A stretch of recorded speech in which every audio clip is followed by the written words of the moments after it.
Hello friends, welcome to civil success point. आज से हम एक टेस्ट सीरीज़ शुरू करने वाले हैं जो कि हिंदी की होगी।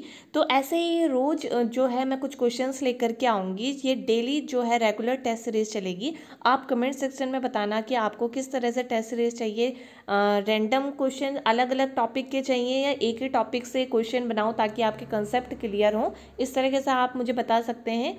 बाकी अगर वैसे तो मुझे जो है टॉपिक वाइज ही अगर मैं कराऊँ तो उससे जो है कंसेप्ट आपके ज़्यादा क्लियर होंगे। इसी तरह से आप अगर आप समझते हैं तो हर एक कंसेप्ट जो है आपका क्लियर होगा, क्योंकि मैं आपको क्वेश्चन के साथ ही उसका एक्सप्लेनेशन बताऊंगी। ठीक है, तो चलिए आज का टेस्ट शुरू करते हैं। बाकी जो टेस्ट हैं जैसे कि यूके SSS पेपर बनाता है उस तरीके से टेस्ट जो हैं वो अपलोडेड हैं, एक अलग से प्लेलिस्ट बनी हुई है। तो जो नए हैं चैनल में वो प्लेलिस्ट से जाकर के उन टेस्ट को सॉल्व कर सकते हैं। और आगे की टेस्ट सीरीज के लिए ऐसे ही रेगुलर वीडियोस के लिए आप चैनल को सब्सक्राइब कर लीजिए और बेल प्रेस कर लीजिए ताकि आपको रेगुलर वीडियोस की नोटिफिकेशन मिल सके। तो चलिए आज का टेस्ट का फर्स्ट क्वेश्चन देखते हैं।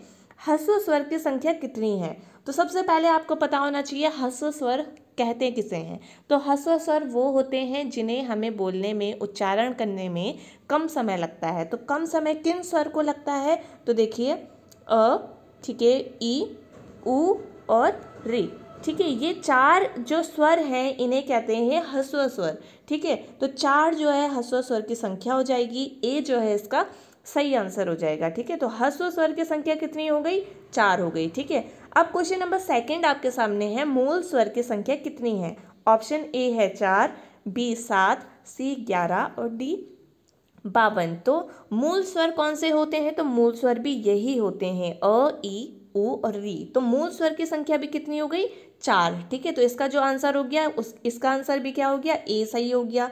ठीक है, तो मूल का मतलब क्या होता है? जो मूल रूप से होते हैं। अगर इन्हीं स्वर में अगर आप मात्राएं लगा देते हैं या इनके उच्चारण में अगर आपको ज़्यादा समय लगेगा, ठीक है, तो वो क्या हो जाएंगे? वो ह्रस्व स्वर ना होकर के दीर्घ हो जाएंगे। ठीक है, तो मूल स्वर में ही अगर आप कोई मात्रा ऐड कर लेंगे तो वो मूल ना होकर के क्या हो जाएंगे? दीर्घ हो जाएंगे। ठीक है, तो मूल स्वर ही क्या है? ह्रस्व स्वर है। ठीक है, तो आपको ये बात समझनी है। तो मूल स्वर की संख्या भी कितनी है? 4 है। ठीक है, अब देखिए थर्ड क्वेश्चन है, कुल स्वर की संख्या कितनी है? ए 4, बी 7, सी 11 और डी 52। तो कुल स्वर की संख्या होती है 11। ठीक है, तो 4 तो हो गए ह्रस्व स्वर और 7 जो होते हैं वो होते हैं दीर्घ स्वर। तो नेक्स्ट क्वेश्चन दीर्घ स्वर का ही है। तो दीर्घ स्वर की संख्या कितनी होती है? तो ये मैंने आपको बता दिया, 7 होती है। अब आप देख लीजिए दीर्घ स्वर कौन से होते हैं। ठीक है, उसके बाद आप उनको गिन लीजिए। आ, ठीक है, ई, जिसमें अच्छा दीर्घ स्वर होते कौन से हैं? जिनमें हमें ह्रस्व स्वर से उच्चारण करने में थोड़ा अधिक समय लगता है। ठीक है, तो वो होते हैं दीर्घ स्वर। तो वो कौन से हो जाएंगे? आ, ई, उ, ठीक है, ए, आई, ठीक है, ओ और औ। ठीक है, अब आप इनको गिन लीजिए, ये कितने हैं? 1 2 3, 1 2 3 4 5 6 7। तो दीर्घ स्वर की संख्या कितनी हो गई? 7। और कुल स्वर की संख्या कितनी हो जाएगी फिर? 7 + 11 और 7 + 4 11। तो कुल स्वर की संख्या 11, ह्रस्व स्वर की संख्या 4 और दीर्घ स्वर की संख्या 7। ठीक है, तो अब गलत मत करना इन क्वेश्चन को। क्वेश्चन नंबर 5 है, इनमें से आगत स्वर कौन सा है? ठीक है, अब आप ऑप्शन में देखिए, आ, बी ओ, सी औ और डी अ। तो इसका जो सही आंसर है वो है डी आ। अब देखिए आगत का मतलब क्या होता है? आगत का मतलब होता है आया हुआ या लिया हुआ, यानी कि किसी अन्य भाषा से लिया हुआ, तो उसे कहते हैं आगत। तो इनमें से जो आगत स्वर है वो है डी। ठीक है, तो इसका जो सही आंसर है वो हो जाएगा डी। अब देखिए क्वेश्चन नंबर 6 है, अग्र स्वर की संख्या कितनी है? ठीक है, अग्र स्वर, पहले तो सबसे पहले आपको पता होना चाहिए अग्र स्वर कहते किसे हैं, यानी कि जीभ के आगे भाग से जिस स्वर का उच्चारण होता है उसे कहते हैं अग्र स्वर। ठीक है, अब अग्र स्वर का आपको अब पता चल गए 11 जो स्वर मैंने बताया आपको। अब आप उच्चारण करके भी उन्हें देख सकते हैं कि जीभ के आगे वाले भाग से किस स्वर का उच्चारण हो रहा है। तो इनको आप ध्यान में रखिए, ई, ए और जो आई है, इन 4 का जो उच्चारण होता है वो जीभ के आगे वाले हिस्से से होता है। तो ये जो 4 हैं वो क्या हो जाएंगे आपके अग्रस्वर। ठीक है, तो 4 जो है इसका सही आंसर हो जाएगा, यानी कि ए जो है इसका सही आंसर हो जाएगा। अब देखिए क्वेश्चन नंबर 7 है, मध्य स्वर की संख्या कितनी है। ऑप्शन ए है आपके पास 4, बी 7, सी 8 और डी 1। तो मध्य स्वर की संख्या है 1, सिर्फ एक ही होता है मध्य स्वर। ठीक है, तो मध्य स्वर कौन सा होता है, अ। ठीक है, तो ये ध्यान में रखेंगे, अ जो है वो मध्य स्वर है, और ये कहीं पर डायरेक्ट क्वेश्चन पूछा गया है कि मध्य स्वर कौन सा है। ठीक है, तो अ जो है वो मध्य स्वर होता है। ठीक है, अब देखिए 8वां क्वेश्चन है आपके पास, पच्च स्वर की संख्या कितनी है। 4 ऑप्शन है आपके पास, बी 6, सी 8 और डी 2। अब सबसे पहले पच्च स्वर होते कौन से हैं। पच्च स्वर यानी कि जीभ के पीछे वाले भाग से जिन स्वर का उच्चारण होता है उन्हें कहते हैं हम पच्च स्वर। अब देखिए आप उच्चारण करके देखिए कि कौन से स्वर ऐसे हैं जिनका उच्चारण जीभ के पिछले भाग से हो रहा है। आ, ठीक है, उ,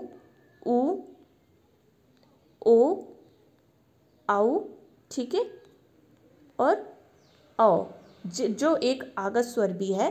ठीक है, तो अब आप इनको गिनिए कितने हैं, 1 2 3 4 5 6। ठीक है, तो 6 जो है पच्च स्वर की संख्या है। तो ये चीज़ें आपको बिल्कुल अच्छे से दिमाग में होनी चाहिए, क्योंकि कुछ क्वेश्चन ऐसे होते हैं कि इजी लगते हैं पर आते आते गलत हो जाते हैं एग्जाम में, तो वो क्वेश्चन इसी टाइप के होते हैं। ठीक है, तो आप जो है बिल्कुल इसको अच्छे से टिक करेंगे। पच्च स्वर देख लीजिए कौन कौन से होते हैं।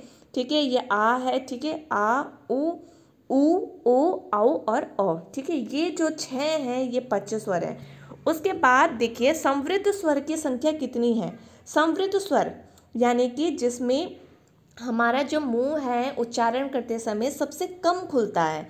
अब वो कौन से स्वर होंगे, तो ई और ऊ।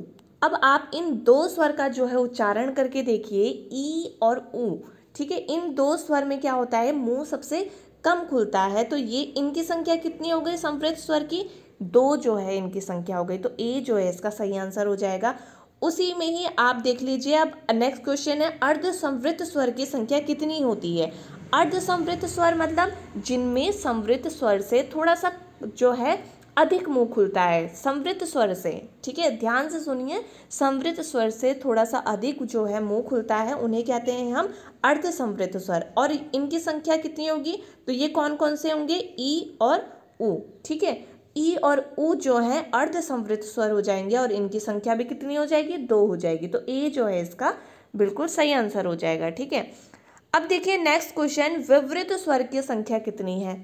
अब देखिए विवृत स्वर किसे कहते हैं, जिसमें जो हमारा मुंह है उच्चारण करते समय सबसे अधिक खुलता है। ठीक है, अब देखिए उच्चारण करते समय किस किस स्वर में जो है सबसे अधिक मुंह खुलता है, आ, ठीक है, आई और आओ। ठीक है, अब इसका उच्चारण करके देखिए सबसे अधिक जो है इसमें मुंह खुलता है। ठीक है, तो ये जो 3 हैं वो क्या होते हैं, विवृत स्वर होते हैं। तो विवृत स्वर की संख्या कितनी हो जाएगी आपकी, 3 हो जाएगी। ठीक है, तो 3 जो है विवृत स्वर होते हैं। अब वही क्वेश्चन आता है कि अर्ध विवृत स्वर की संख्या कितनी है।